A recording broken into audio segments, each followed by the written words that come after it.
Tonight on Connecticut's news station, after the death of a 2-year-old, a new report is saying some blame lies with state agencies and the court system.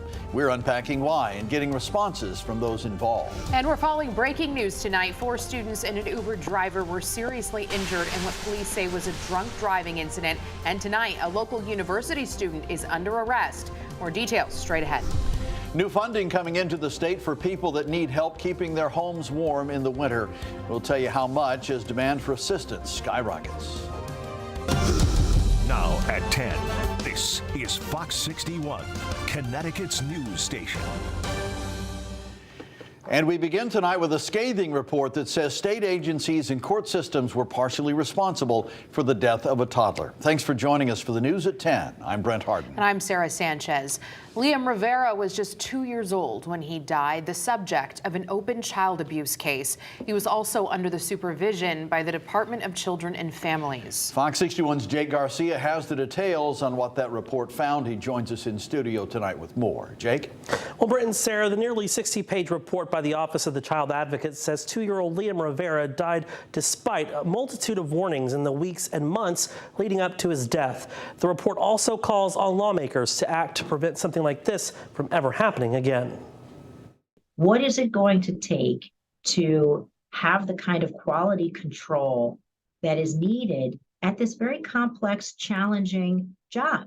Right, ensuring the safety of children who have been abused or neglected. Sarah Egan with the Office of the Child Advocate says change is needed to ensure what happened to 2-year-old Liam Rivera never happens again. Rivera was found buried in a Stanford park in January of this year.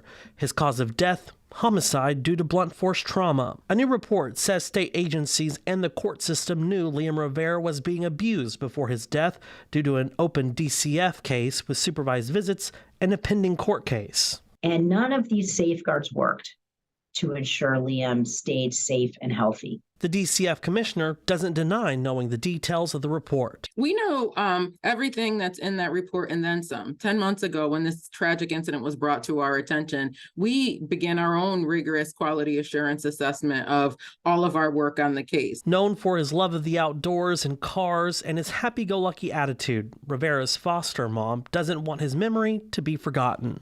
He wasn't one of those babies that got into everything.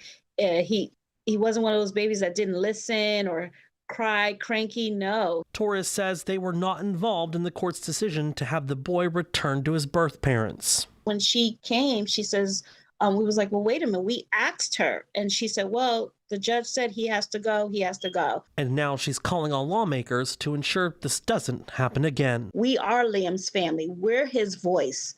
And we have not been heard.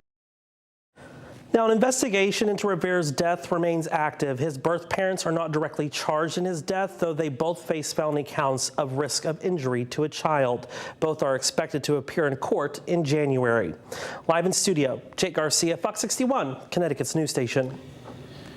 Jake, thank you. Breaking news tonight from Fairfield, where police have arrested a Sacred Heart University student in connection with a serious crash that injured multiple people, including several of his classmates and an Uber driver.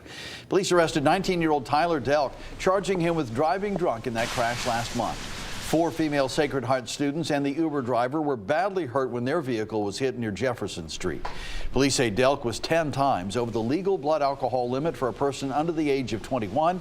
He remains in the hospital tonight and will appear in court when he is medically cleared. On new tonight, a teen is in the hospital recovering. Police say he accidentally shot himself in the head. This happened last night in Danbury. Police say they found the teen unresponsive at his apartment with a gunshot wound to the head. He was taken to Yale New Haven Hospital, where he's listed in critical condition. The investigation into exactly what happened is still ongoing. A former West Hartford attorney was sentenced today for stealing $250,000 from a political action committee he oversaw as treasurer. Michael Cronin served in that role for the Senate Republican Leadership Committee from 2007 to 2018. After irregularities were detected, officials investigated and found that Cronin took over $267,000 for his own personal use. He was given a 7-year sentence, suspended after 6 months, followed by 3 years of probation.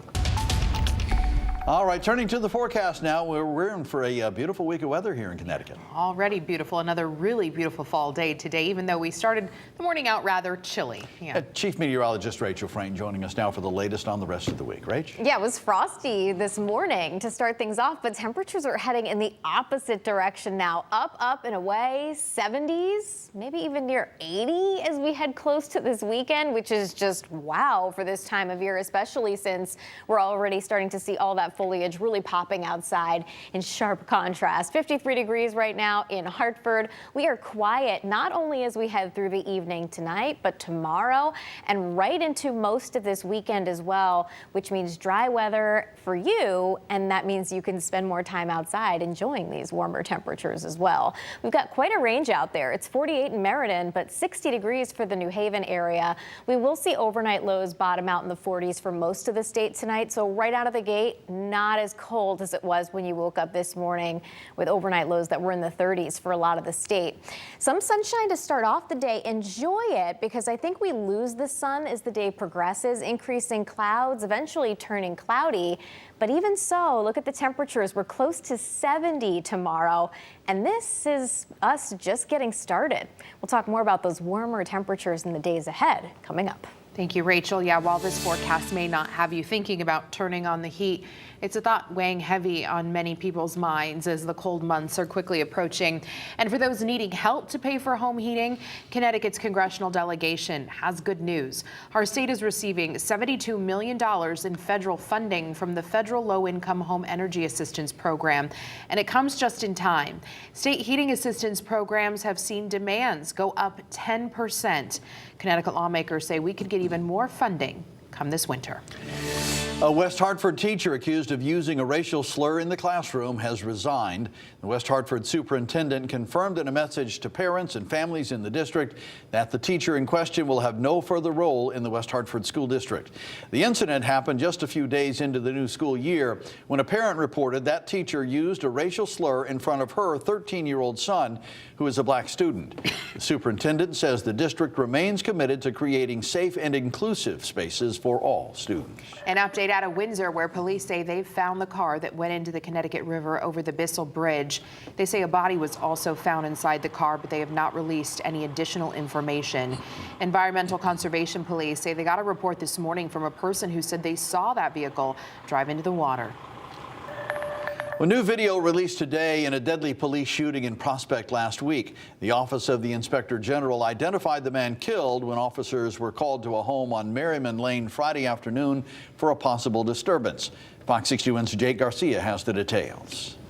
It looks like the window's busted. When officers arrived, they began asking the woman inside if she's okay. What's going on? What happened to the window?